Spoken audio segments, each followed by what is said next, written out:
Елестетіңізші, егер балаңыздың мұғалімі сабаққа дайындаларда чат GPT қолданса, қалай қарайсыз?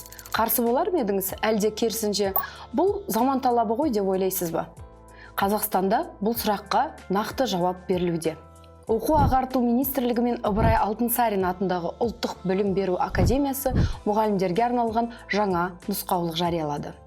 Ол мектеп мұғалімдеріне сабақ барысында чат GPT, Gemini AI, Canva сияқты жасанды интеллект құралдарын қолдану туралы әдістемелік құжат дайындады. Яғни бұл үрдіске ресми түрде рұқсат берілді.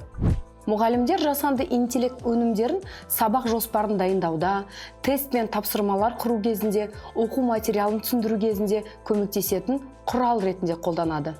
Ал жасанды интеллект келісімен мұғалім жұмысы жеңілдей түсті делік. Бірақ сапасы ше, сеніп отырған чат GPT-іміз де қателеседі емес пе? Мұнда да сол маңызды қағида ұстанылмақ. Жасанды интеллект мұғалімді ешқашан алмастыра алмайды. Яғни алгоритм көмектесу мүмкін, бірақ шешім қабылдау мен жауапкершілік бәрібір мұғалімнің өзіне қалады.